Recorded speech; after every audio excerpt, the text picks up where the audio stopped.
Hi friends, welcome to LTX classes. I am Shruti and I teach Polity, History and Daily Answer Writing program in LTX classes Hyderabad. Welcome to the Hindu analysis for 14th August. Before going to start the session, ఒక special offer Independence Day special offer ఉందన్నమాట UPSC infinity programme మీద. అదేంటంటే UPSC infinity programme ఆన్లైన్కి మీరు subscribe చేసుకోవాలి అనుకున్నట్టయితే then you can take it only for 50,000 rupees. And ఇది Independence Day special offer కింద మాత్రమే 50,000 రూపీస్కే మీకు ఇవ్వడం జరుగుతుంది. అండ్ ఈ కోర్స్ వచ్చేసి మీకు లైఫ్ టైం వ్యాలిడిటీ తోటి ఇవ్వడం జరుగుతుందన్నమాట. సో ఇది ఇండిపెండెన్స్ డే స్పెషల్ ఆఫర్ కాబట్టి ఈ ఆఫర్ అనేది వ్యాలిడ్ టిల్ 15th August వరకు మాత్రమే. So hurry up in subscribing to this course. And ఒకవేళ యూపీఎస్సీ ఇన్ఫినిటీ ప్రోగ్రామ్ ఆఫ్లైన్లో కూడా కావాలి అని అనుకున్నట్టయితే then offline classes are available in Hyderabad and Vizag branches. So ఇక్కడ మీరు తీసుకోవాలి అని అనుకుంటున్నట్టయితే then you can contact this number or else you can visit the website ltxclasses.com. And the same Independence Day special offer optional infinity programme మీద కూడా applicable ఉందన్నమాట. ఈ optional infinity ప్రోగ్రాంలో లైవ్ అండ్ రికార్డెడ్ క్లాసెస్ మీకు ఇవ్వడం జరుగుతుంది for 5 optionals: PSIR, sociology, public administration, anthropology and Telugu literature. వీటిల్లో మీది ఏదైనా ఒక ఆప్షనల్ ఉన్నట్టయితే ఈ 5 ఆప్షనల్స్లో then you can take this optional infinity programme only for 22,500 rupees అనమాట ఇండిపెండెన్స్ డే స్పెషల్ ఆఫర్ కింద. So this offer is applicable only till 15th August వరకు. సో ఈ ఆప్షనల్ ఇన్ఫినిటీ కోర్స్ కూడా మీకు లైఫ్ టైం వ్యాలిడిటీ తోటి ఇవ్వడం జరుగుతుంది. ఓకేనా? For more details regarding this you can contact this number or else you can visit the website ltxclasses.com. Okay, so let us start Hindu analysis today. Hindu analysis for 14th August. 14th August Hindu news పేపర్లో వచ్చిన important articles ఏంటి and అవి prelims and mains point of వ్యూలో మనం ఎలా discuss చేయాలి అని చెప్పి చూద్దాం. ఓకే, ఇవాళ హిందూ న్యూస్ పేపర్లో వచ్చిన ఫస్ట్ ఇంపార్టెంట్ ఆర్టికల్ ఏంటి అని అంటే it is about a scheme called PMUSHA. PM Usha అని అంటారు. సో దీంట్లో ఏమని ఉందంటే 14 states at to join education scheme అని చెప్పి వచ్చింది ఒక ఆర్టికల్.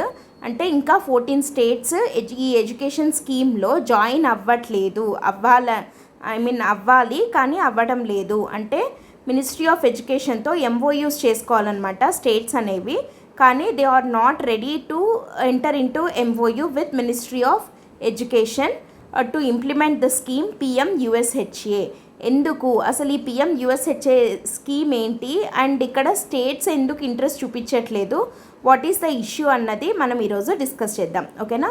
సో ఈ కాంటెక్స్ట్ మనకి ఎక్కడ వస్తుంది అని అంటే GS 2లో government policies and interventions regarding health, public health, తర్వాత ఎడ్యుకేషన్ ఇట్లా వస్తుంది కదా. దాంట్లో ఎడ్యుకేషన్ అన్న టాపిక్ కిందకి ఇది government schemes and welfare mechanism కింద వస్తుందన్నమాట. సో మనకి ఇది GS 2 పేపర్లో వస్తుంది. ఓకే, సో ఇది ఈ కాంటెక్స్లో మనం ఏ యాంగిల్స్ని కవర్ చేయాల్సి ఉంటుంది ఈ ఆర్టికల్లో అంటే అసలు PMUSHA స్కీమ్ అంటే ఏంటి, ఇది ఎందుకని న్యూస్లో ఉంది. సో ఆ న్యూస్లో ఏమనుంది, స్టేట్స్ ఇంట్రెస్ట్ చూపించట్లేదు ఈ PMUSHA స్కీమ్లో MOU చేసుకోవడానికి అని అంటున్నాం కదా. అసలు దాంట్లో ఉన్న కీ ఫీచర్స్ ఏంటి, ఆబ్జెక్టివ్స్ ఏంటి అండ్ స్టేట్స్ ఏమేం కన్సర్న్స్ని రైజ్ చేస్తున్నాయి, ఈ యాంగిల్స్లో మనం ఈ ఆర్టికల్ని డిస్కస్ చేసుకోవాలి. ఓకేనా? సో ఫస్ట్ PMUSHA అంటే ఏంటి అంటే ప్రధాన్ మంత్రి ఉच्चतर శిక్షా అభియాన్. ప్రధాన్ మంత్రి ఉच्चतर శిక్షా అభియాన్ అంటే ఏంటంటే ఇది రిలేటెడ్ టు హయ్యర్ ఎడ్యుకేషన్ అనమాట. ఓకేనా? సో యాక్చువల్గా ఈ ప్రధాన్ మంత్రి ఉच्चतर శిక్షా అభియాన్కి ఎర్లియర్ నేమ్ ఏంటి అని అంటే రుసా అని చెప్పి పిలిచేవాళ్ళు. సో రుసా అంటే ఏంటి అంటే రాష్ట్రీయ ఉच्चतर శిక్షా అభియాన్ అనమాట. ఈ రాష్ట్రీయ ఉच्चतर శిక్షా అభియాన్నే it was relaunched as Pradhan Mantri ఉच्चतर శిక్షా అభియాన్ ఇన్ June 2023. ఓకేనా? ఈ రుసా అనేది యాక్చువల్గా ఒక సెంట్రల్లీ స్పాన్సర్డ్ స్కీమ్ అనమాట. 2013లోనే లాంచ్ చేయడం జరిగింది ఈ స్కీమ్ని. బట్ దీన్నే మళ్ళీ ప్రధాన్ మంత్రి ఉच्चतर శిక్షా అభియాన్ అన్న పేరుతో June 2023లో అంటే very recently it was relaunched as PMUSHA. ఓకేనా? సో ఈ PMUSHA యొక్క ఫీచర్స్ ఏంటి, ఏమేమి ఉన్నాయి దీంట్లో ఫీచర్స్ అని అంటే ఫస్ట్ది చూడండి, మేరు ట్రాన్స్ఫర్మేషన్. మేరు అని అంటే ఏంటి అని అంటే multi disciplinary education and research universities. Okay, multi disciplinary education and research యూనివర్సిటీస్ని ట్రాన్స్ఫార్మ్ చేయడానికి, అంటే ఎట్లా అనంటే లైక్ ఇవి ఎన్ని ఉన్నాయి అంటే 35 అక్రిడిటెడ్ స్టేట్ యూనివర్సిటీస్ని ఒక్కొక్క దానికి 100 crore రూపీస్ అలాట్ చేయడం జరుగుతుంది. ఓకే, సో 35 స్టేట్ యూనివర్సిటీస్కి ఒక్కొక్క దానికి 100 crores అలొకేట్ చేస్తూ వాటిల్లో ఉన్న multi disciplinary education and research ఫెసిలిటీస్ని ట్రాన్స్ఫార్మ్ చేయాలి అన్న ఉద్దేశంతో, సో వాటిని సపోర్ట్ చేయాలి, వాటిని ట్రాన్స్ఫార్మ్ చేయాలి అని చెప్పి ఫస్ట్ ఫీచర్గా చెప్తున్నాము అండర్ PMUSHA. సెకండ్ వన్ వచ్చేసి model degree colleges. Model degree colleges ఏంటంటే ఈ scheme it provides provisions for establishment of new model degree colleges అనమాట. ఇది సెకండ్ ఫీచర్. థర్డ్ వన్ అనేది చాలా చాలా ఇంపార్టెంట్ ఫీచర్ ఇది. సో ఈ ఫీచర్ ఏంటి అని అంటే focus remote and aspirational areas అని ఉంది. Focus remote and aspirational areas అంటే ఏంటంటే చాలా రిమోట్ ఏరియాస్, అంటే మారుమూల ప్రాంతాలు అంటాం కదా, వాటిని రిమోట్ ఏరియాస్ అని అంటాము. So remote areas, left wing extremism affected areas ఏవైతే ఉంటాయో, అండ్ ఆస్పిరేషనల్ డిస్ట్రిక్ట్స్ ఉంటాయి కదా, కొన్ని ఆస్పిరేషనల్ డిస్ట్రిక్ట్స్ ప్రోగ్రామ్ అని చెప్పి మనకు నీతి ఆయోగ్ ఉంది. సో ఈ ఆస్పిరేషనల్ డిస్ట్రిక్ట్స్ ప్రోగ్రామ్ కిందికి వచ్చేవి. అండ్ తర్వాత left wing extremism affected areas, తర్వాత ఏ ఏరియాస్లో అయితే గ్రాస్ ఎన్రోల్మెంట్ రేషియో అంటే నమోదు శాతం చాలా తక్కువగా ఉందో అట్లాంటి ఏరియాస్ని పర్టికులర్గా ఫోకస్ చేసి టార్గెట్ చేసి వాటిల్లో ఇంప్రూవ్మెంట్ తెప్పియాలి అన్నది దీని యొక్క థర్డ్ ఫీచర్ అనమాట. అండ్ ఫోర్త్ వన్ ఏంటి అని అంటే జెండర్ ఈక్విటీ, జెండర్ ఇంక్లూషన్ని సపోర్ట్ చేయాలి. అంటే స్టేట్ గవర్నమెంట్స్కి ఎట్లాంటి సపోర్ట్ ఇవ్వాలి అని అంటే ఇది నాట్ జస్ట్ స్కిల్స్ని ఇంప్రూవ్ చేయడము, తర్వాత పిల్లల్లో ఎంప్లాయబిలిటీ పెరిగేలాగా చేయడము, ICT ఉపయోగించి అంటే ఇన్ఫర్మేషన్ అండ్ కమ్యూనికేషన్ టెక్నాలజీ ద్వారా వాళ్ళని ఇంకా స్కిల్ డెవలప్మెంట్ అయ్యేలాగా చేయడం మాత్రమే కాకుండా ప్రతి ఒక్క దాంట్లో జెండర్ ప్యారిటీని, జెండర్ ఇంక్లూజన్ని కూడా ఉండేలాగా చూడడం అన్నది దీంట్లో ఉండే ఒక వెరీ ఇంపార్టెంట్ ఫీచర్. అంటే ఏంటి అని అంటే విమెన్ ఎంపవర్మెంట్ని కూడా, విమెన్ యొక్క ఎడ్యుకేషన్ని కూడా ఫోకస్ చేస్తూ ఉండే ఒక మెయిన్ ఫీచర్ అనేది దీంట్లో భాగంగా ఉంది అండర్ PMUSHA. ఓకేనా, ప్రధాన్ మంత్రి ఉच्चतर శిక్షా అభియాన్లో ఉండే ఫీచర్స్ అన్నమాట ఇవి. మరి ఇవన్నీ మంచి మంచి ఫీచర్స్ ఉన్నాయి. అయితే ఇక్కడ ఇది న్యూస్లో ఎందుకుంది ఇప్పుడు అని మనం అంటున్నాము. 14 స్టేట్స్ అండ్ యూనియన్ టెరిటరీస్ ఇంకా మినిస్ట్రీ ఆఫ్ ఎడ్యుకేషన్ తోటి MOU సైన్ చేసుకోలేదు. They are yet to sign MOU, memorandum of understanding with ministry of education. ఎవరు చేసుకోవాలి? స్టేట్స్.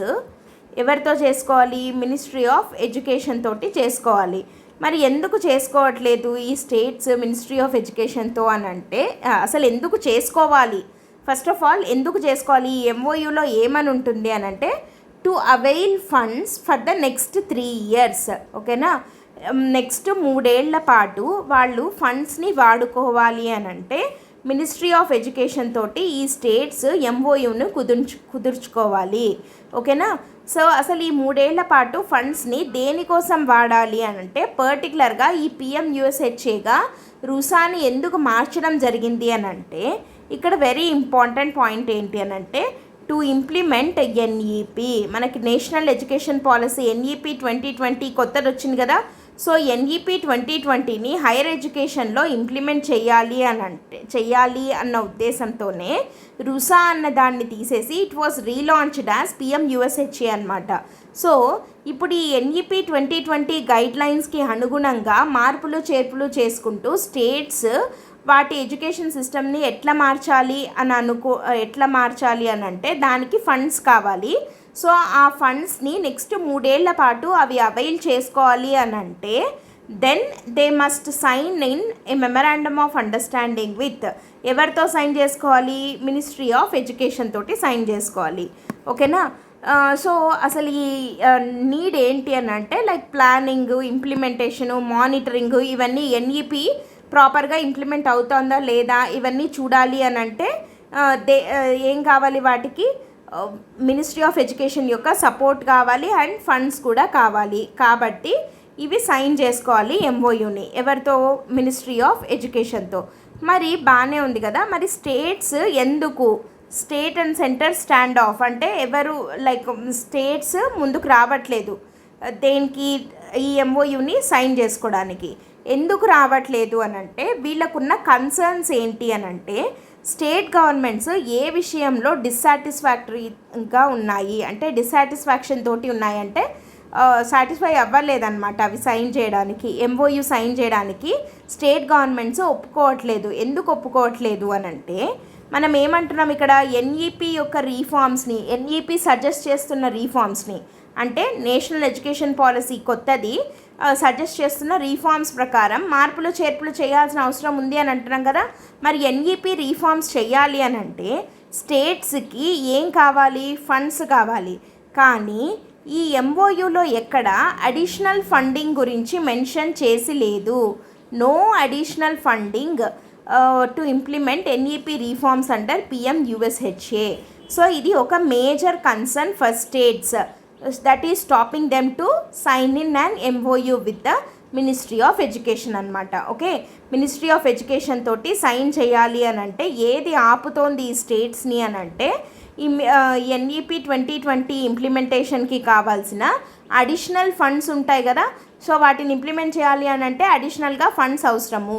కానీ ఆ అడిషనల్ ఫండింగ్ మేము ఇస్తాము అన్న క్లారిటీ ఈ MOUలో లేదు. కాబట్టి states are stopping to sign in and MOU. అందుకని ఇంకా they are yet to sign it అని చెప్పి ఒక కన్సర్న్ ఉందన్నమాట. అండ్ రెండో కన్సర్న్ ఏంటి అని అంటే states are responsible for 40% of PMUSHA expenses. ఓకేనా. సో PMUSHA కింద ఎంత ఖర్చులైతే అవుతాయో వాటిల్లో 60% సెంట్రల్ గవర్నమెంట్ పెట్టుకుంటే 40% స్టేట్స్ షేరు ఉంటుంది. ఓకేనా. సో అది ఒక కన్సర్న్ అనమాట. ఓకే. అండ్ ఇంకోటి ఏంటి అని అంటే ఇందాక మనం చెప్పుకున్నట్టు ఈ ఫండింగ్ మెకానిజంకి సంబంధించి MOUలో క్లారిటీ అనేది లేదు. కాబట్టి NEP రిలేటెడ్ చేంజెస్ చేయాలి అంటే అడిషనల్గా ఖర్చు అయ్యే ఆ ఖర్చులో 40% స్టేట్సే పెట్టుకోవాలి అని అంటున్నాము. అండ్ అడిషనల్ ఫండింగ్ ఏది ఇవ్వటం లేదు. అండ్ ఆ ఫండింగ్ మెకానిజంకి సంబంధించి ఎలాంటి క్లారిటీ మనకి MOUలో లేదు. కాబట్టే స్టేట్స్ సెంట్రల్ గవర్నమెంట్ మినిస్ట్రీ అయిన మినిస్ట్రీ ఆఫ్ ఎడ్యుకేషన్ తోటి MOU సైన్ చేసుకోవడానికి హెజిటేట్ చేస్తోంది అని చెప్తున్నాం అనమాట. ఇక్కడ ఈ PMUSHA అన్నది ఫైనల్గా మనకి చాలా ఇంపార్టెంట్. ఎందుకంటే నేషనల్ ఎడ్యుకేషన్ పాలసీ అనేది ఒక మంచి ఇంటెంట్ తోటి తీసుకొని వచ్చినటువంటి ఒక ఫుల్ రీఫార్మ్స్ కదా ఇన్ ఎడ్యుకేషన్ సిస్టమ్ మారాలి.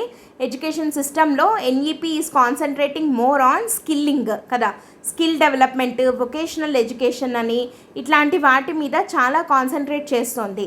దీని ద్వారా ఏమవుతుంది అని అంటే మనకి ఇండియాలో ఏమని చెప్తామంటే less than 2% of the formal economy వాళ్ళు స్కిల్డ్గా ఉన్నారనమాట. అంటే ఫార్మల్ స్కిల్లింగ్ ఉన్నది less than 2% of those in work force. అంటే మన ఇండియన్ ఎకానమీలో వర్క్ ఫోర్స్లో అంటే ఉద్యోగం చెయ్యాలి అని అనుకొని చేస్తున్న వాళ్ళల్లో లెస్ దాన్ 2% మందికి మాత్రమే ఫార్మల్ స్కిల్స్ అనేవి ఉన్నాయి. అంటే వాళ్ళ ఎంప్లాయ్మెంట్కి కావాల్సిన స్కిల్స్ అనేవి లెస్ దాన్ 2% మందికి మాత్రమే ఉన్నాయి. మిగతా వాళ్ళందరూ అన్స్కిల్డ్గా లేదా సెమీ స్కిల్డ్గా ఉన్నారు.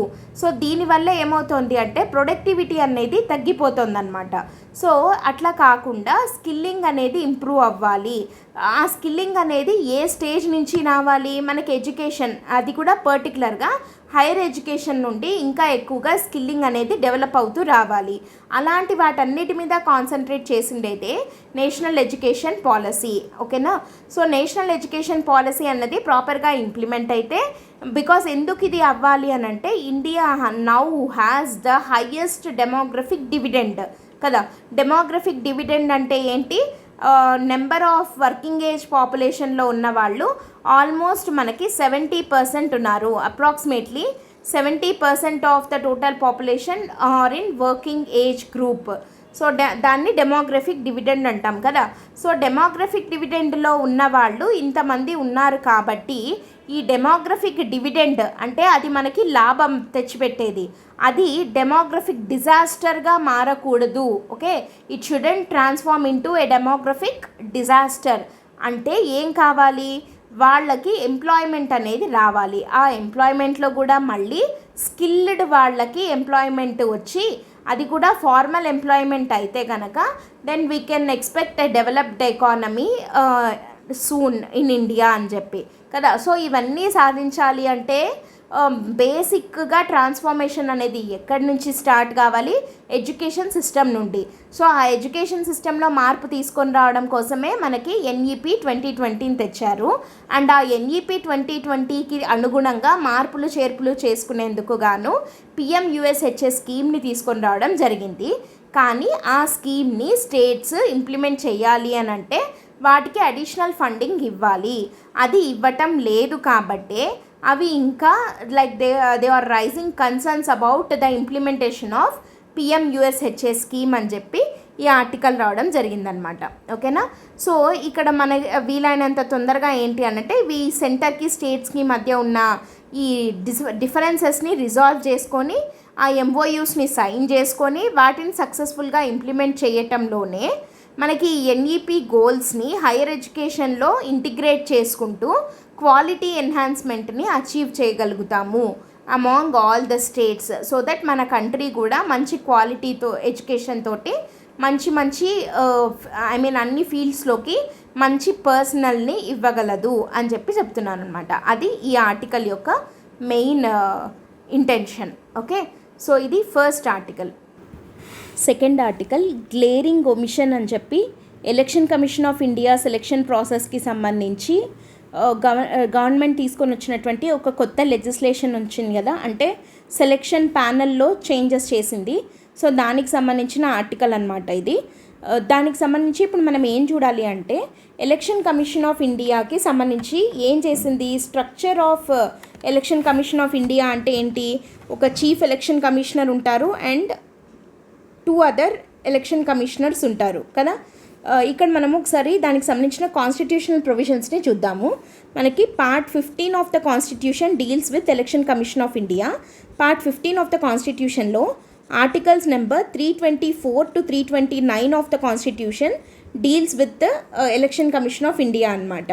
సో ఇది ఏం చేస్తుంది అని అంటే it deals with the elections and establishes a commission for that matter. అదే election commission of India, ECI అని అంటాము. ఈ ఈసీఐ అనే స్ట్రక్చర్లో ఈసీఐలో ఎవరెవరు ఉంటారు అని అంటే మామూలుగా ఒరిజినల్ కాన్స్టిట్యూషన్లో అయితే మనకి ఓన్లీ ఒక్క ఎలక్షన్ కమిషనరే ఉండేవారు. బట్ ఆఫ్టర్ దట్ ఏమైంది అని అంటే 1989లో అమెండ్మెంట్ని తీసుకొని వచ్చి ఒకరు కాకుండా it was made a multi member body అనమాట. మల్టీ మెంబర్ బాడీ అంటే 2-3 ఉండొచ్చు, మోర్ దాన్ 1 అని కదా. సో మోర్ దాన్ 1 ఎంతమంది ఉన్నారు అని అంటే ఒక chief election commissioner and 2 other మామూలుగా ఎలక్షన్ కమిషనర్స్, ఒకరినేమో చైర్పర్సన్ లాగా చీఫ్ ఎలక్షన్ కమిషనర్ ఒకరు అండ్ 2 అదర్ ఎలక్షన్ కమిషనర్స్ ఉంటూ మల్టీ మెంబర్ బాడీ అయ్యిందనమాట. ఓకేనా.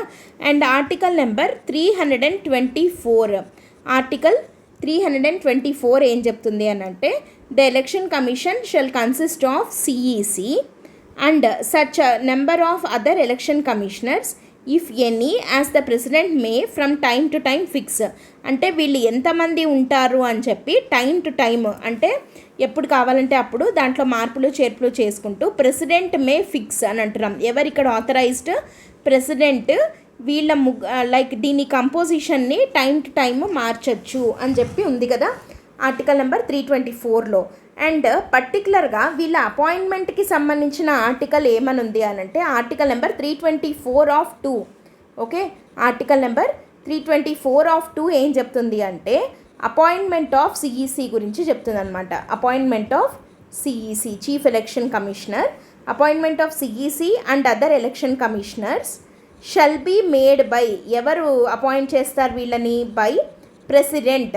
ఓకే. ఇది ఒక కాన్స్టిట్యూషనల్ బాడీ కదా, వీళ్ళని అపాయింట్ చేసేది ఎవరు అనంటే president, subject to the provisions of, ఇది చాలా ఇంపార్టెంట్ ఇప్పుడు మనకి point, subject to made by president subject to provisions of any law made by the parliament, subject to provisions of any law made by the parliament అని చెప్పి మనకి ఎందులో ఉంది అని అంటే ఆర్టికల్ నెంబర్ 324 సబ్ క్లాస్ 2లో ఏమని మెన్షన్ చేస్తుంది అంటే appointment of CEC and other ECs are made by the president subject to provisions of any law made by the parliament. ప్రెసిడెంటే అపాయింట్ చేస్తారు అనేది దేనికి సబ్జెక్ట్ అయి ఉంది, ఐ మీన్ ఆ కండిషన్ ఏంటి అని అంటే depending upon the any law made by the parliament ద్వారా ఏదైనా మార్పులు తీసుకొని రావచ్చు అని చెప్పి దీని ఉద్దేశం కదా. సో యాక్చువల్గా ఇప్పుడు ప్రజెంట్ పొజిషన్ ఎలా ఉంది అండ్ ఇక్కడ కాంట్రవర్సీ ఎందుకు అవుతోంది అన్నది ఇప్పుడు చూద్దాం. ఇక్కడ మనం చూస్తే ప్రజెంట్ స్టేటస్ ఆఫ్ అపాయింట్మెంట్ ఎట్లా ఉంది అంటే present status in the sense ఈ బిల్లు రాకముందు ఏముంది అని అంటే లా మినిస్టర్ ఉన్నారు కదా, మనకి యూనియన్ మినిస్ట్రీ ఆఫ్ లా ఉంటారు కదా. సో ఈయన కొంతమంది పూల్ ఆఫ్ సూటబుల్ క్యాండిడేట్స్ అంటే ఒక 5 మంది అట్లా ఒక 5 మంది పేర్లని ఎవరికి చెప్తారు అంటే పిఎంకి చెప్తారు. పిఎం ఈ 5 మందిలో ఎవరో ఒకరి పేరుని ప్రెసిడెంట్కి సజెస్ట్ చేస్తే then president appoints that particular person as chief election commissioner and other election commissioners. ఓకేనా. సో ఈ 5 మంది లేదా 10 మంది లా మినిస్టర్ ఎంతమంది చెప్తారో ఆ పేర్లలో ఒకరి పేరుని పిఎం తీసుకొని ప్రెసిడెంట్కి సజెస్ట్ చేస్తే then president appoints them as CEC and other election commissioners అనమాట. అయితే ఇప్పుడు మరి ఏమైంది అని అంటే ఆ తర్వాత ఏం జరిగింది అని అంటే మనకి ఒక పబ్లిక్ ఇంట్రెస్ట్ లిటిగేషన్ పిల్ అంటాం కదా, పిల్ వేయడం జరిగింది ఇన్ సుప్రీంకోర్టు. ఏమని అని అంటే ఎలక్షన్ కమిషన్ ఆఫ్ ఇండియా అన్నది వెరీ వెరీ ఇంపార్టెంట్ బాడీ కదా, ఇది ఒక కాన్స్టిట్యూషనల్ బాడీ అండ్ అది ఒక ఇండిపెండెంట్ ఫంక్షనింగ్ని దాని నుంచి మనం ఎక్స్పెక్ట్ చేస్తాము కదా. ఎందుకు అది ఇండిపెండెంట్ ఫంక్షనింగ్ ఉండాలి? Because it is the one that is responsible to hold and conduct free and fair elections in ఇండియాలో మన డెమోక్రసీ అనేది నిలబడేదే దేని మీద? ఎలక్షన్స్ అనే దాని మీద. మనం డెమోక్రటిక్ కంట్రీ అని చెప్పి మనం చెప్పుకుంటున్నాం. మరి అలాంటి ఎలక్షన్స్ ఎలా కండక్ట్ చేయాలి? ఫ్రీ అండ్ ఫెయిర్ మేనర్లో కండక్ట్ చేయాలి. ఎట్లాంటి పార్షియాలిటీస్ చూపించకుండా ఫ్రీ అండ్ ఫెయిర్గా ట్రాన్స్పరెంట్గా ఉండేలాగా కండక్ట్ చేయాలి కదా ఎలక్షన్స్ని. మరి అలాంటి ఎలక్షన్స్ని కండక్ట్ చేయాలి అనే రెస్పాన్సిబిలిటీ, అనే నోబెల్ రెస్పాన్సిబిలిటీ ఎవరి మీద ఉంది? ఆ బాధ్యత ఎలక్షన్ కమిషన్ ఆఫ్ ఇండియా మీద ఉంది.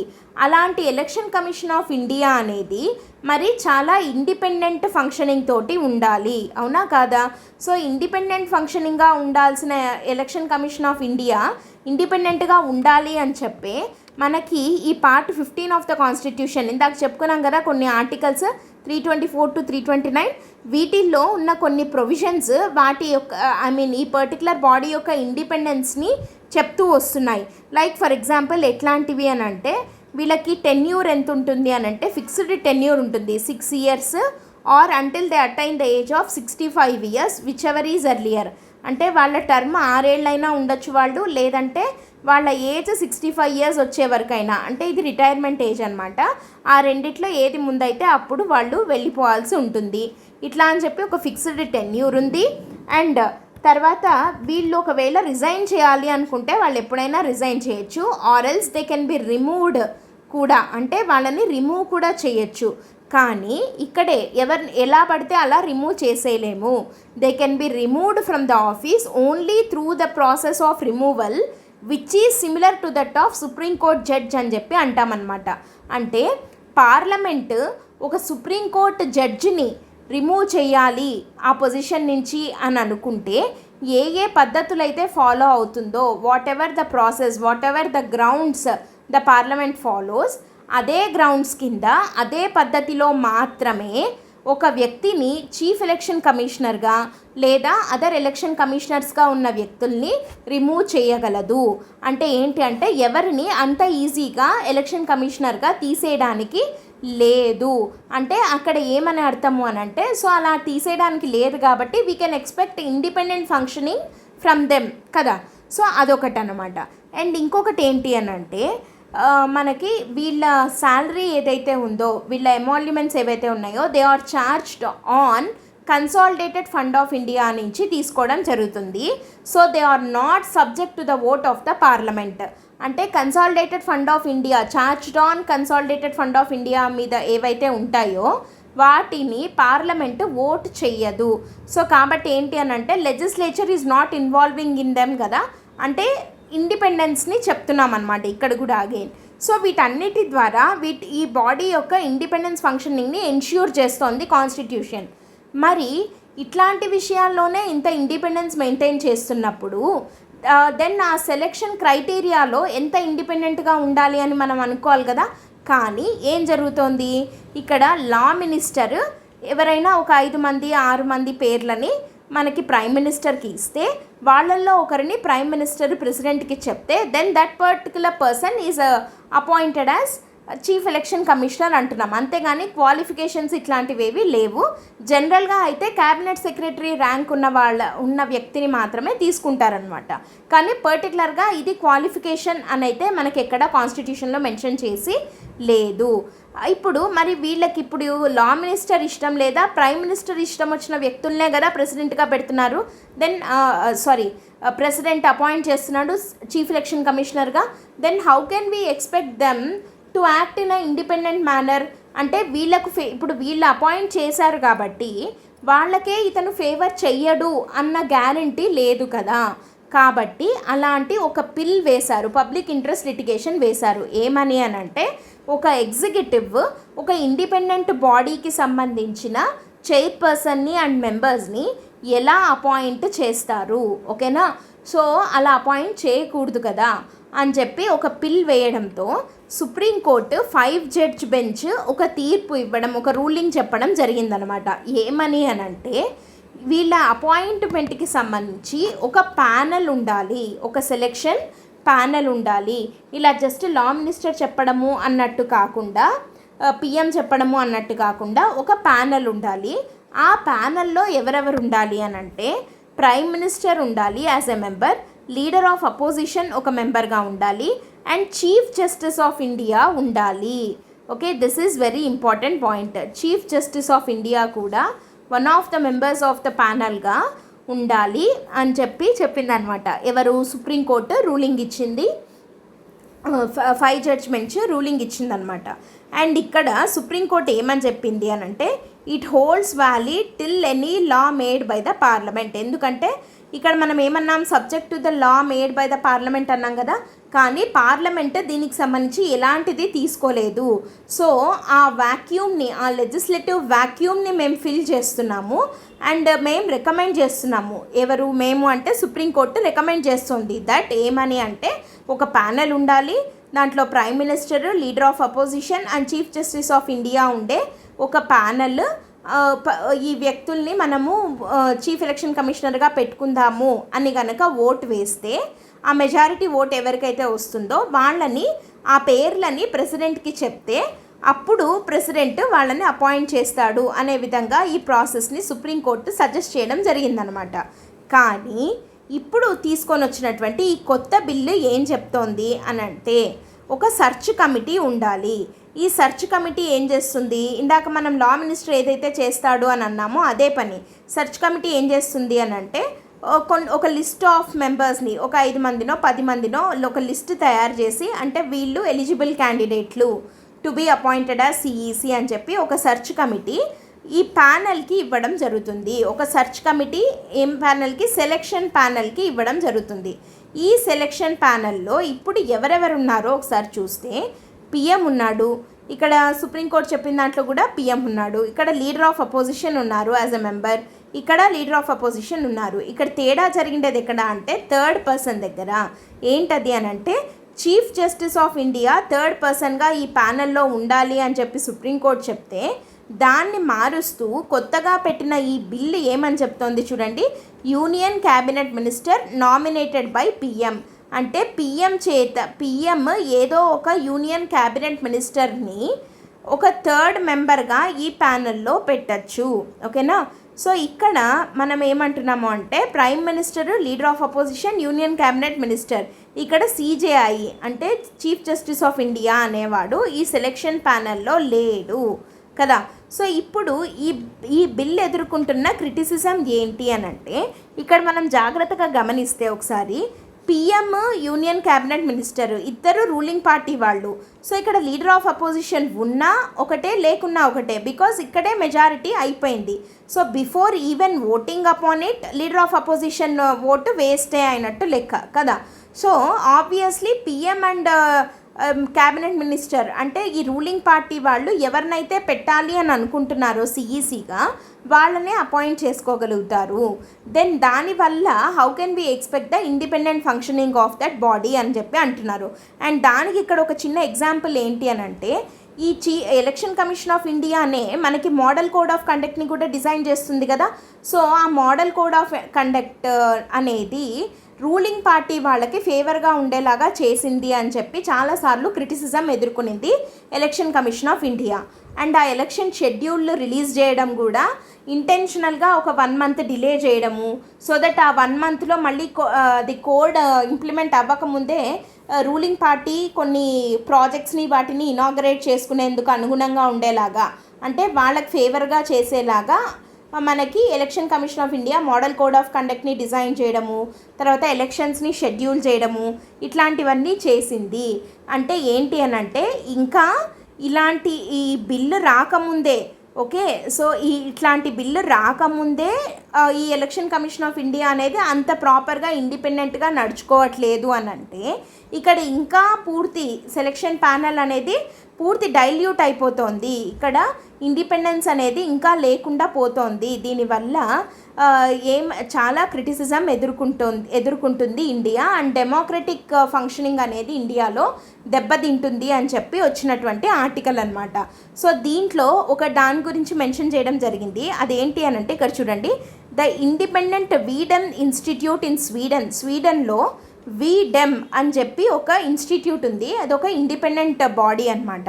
ఇది ఏం చేస్తుంది అని అంటే, డెమోక్రసీస్ని కంపేర్ చేస్తూ ఉంటుంది ఆల్ ఓవర్ ద వరల్డ్. ఆ డెమోక్రటిక్ ఫంక్షనింగ్ ఎట్లా ఉంది ఏంటని చెప్పి కంపేర్ చేస్తుంది. ఈ వీడెమ్ వాళ్ళు ఏమని అన్నారు అని అంటే, ఇండియాలో ఎలక్టోరల్ డెమోక్రసీ పోయి ఎలక్టోరల్ ఆటోక్రసీ వస్తోంది అని చెప్పి చెప్తుందన్నమాట. అంటే ఏంటి అని అంటే, ఎలక్షన్ కమిషన్ ఆఫ్ ఇండియా ఇట్లాంటి బాడీస్కి అటానమీ అన్నది మిస్ అవుతోంది. They are losing their autonomy, అంటే వాటి ఇండిపెండెంట్ నేచర్ని అవి కోల్పోతున్నాయి. Because executive control over these bodies చాలా ఎక్కువగా అవుతోంది అని చెప్పి చెప్తుందన్నమాట ఈ ఆర్టికల్ అంతా. సో దీనివల్ల ఏంటి అని అంటే, ఈ కొత్త లెజిస్లేషన్ తేవడం ద్వారా డెమోక్రటిక్ ఫంక్షనింగ్ ఆఫ్ ఇన్స్టిట్యూషన్స్ అన్నది దెబ్బతింటుంది. But we need strong just and peaceful institutions for proper functioning of the democracy కదా. సో ఇట్లాంటి పాయింట్స్ని మనం ఆన్సర్లో మెన్షన్ చేయాలన్నమాట. ఓకే, అండ్ ఇది వచ్చేసి మనకి ఏ టాపిక్ కిందికి వస్తుంది అని అంటే, GS2లో కాన్స్టిట్యూషనల్ బాడీస్ అన్న టాపిక్ కిందికి వస్తుంది. ఓకేనా. So this is the second article. ఇవాల్టి క్వశ్చన్ ఏంటి అని అంటే, మనకి according to NEP 2020 what is the emphasis in terms of assessment and examinations. NEP 2020 assessment and ఎగ్జామినేషన్స్కి సంబంధించి దేన్ని ఎంఫసైజ్ చేసింది అని చెప్పి క్వశ్చన్ ఇది. సో ఇక్కడ 4 ఆప్షన్స్ ఉన్నాయి. కరెక్ట్ ఆప్షన్ ఏంటని చెప్పి గెస్ చేసి కామెంట్ సెక్షన్లో కామెంట్ చేయండి. అండ్ లాస్ట్ ఆర్టికల్లో మనము మిషన్ ఇంద్రధనుష్ అనే దాని గురించి ఒక క్వశ్చన్ అడగడం జరిగింది. మిషన్ ఇంద్రధనుష్ అనేది రిలేటెడ్ టు వ్యాక్సినేషన్ డ్రైవ్ అనమాట. Correct answer is option A. Last క్వశ్చన్కి correct answer option A. And ఇది ఇవాల్టి క్వశ్చన్. దీని కరెక్ట్ ఆన్సర్ ఏంటని చెప్పి కామెంట్ చేయండి. ఓకేనా. Before going to end the session ఒక ఇంపార్టెంట్ అనౌన్స్మెంట్ ఏంటి అని అంటే, మనం మెయిన్స్ పాయింట్ ఆఫ్ వ్యూలో ఆర్టికల్స్ని చదువుతున్నాము, కానీ వాటిని మనం ఆన్సర్ రూపంలోకి మార్చి రాయాల్సి ఉంటుంది కదా. So if you are a beginner and you are struggling to write your answers, then answer writing program ఉంది మనకి LTX క్లాసెస్లో, daily answer writing program at LTX classes Hyderabad Gandhinagar బ్రాంచ్లో. డైలీ ఇక్కడ 3 క్వశ్చన్స్ని రాయించడం జరుగుతుంది మినిమం. అండ్ వాటికి అప్రోచ్ చెప్పి ఆన్సర్ రైటింగ్ చేయించి ఫీడ్బ్యాక్ ఇచ్చి కరెక్షన్ చేసి అక్కడే మోడల్ ఆన్సర్స్ కూడా ఇవ్వడం జరుగుతుందన్నమాట. So for more details regarding this you can contact this number. ఈ ప్రోగ్రామ్కి ఫీ వచ్చేసి 15,000 రూపీస్. అండ్ ఈ ప్రోగ్రామ్ వచ్చేసి లైఫ్ టైం వ్యాలిడిటీ తోటి ఇవ్వడం జరుగుతుంది మీకు. ఓకేనా. That's it for today friends. Thanks for listening. All the best. By.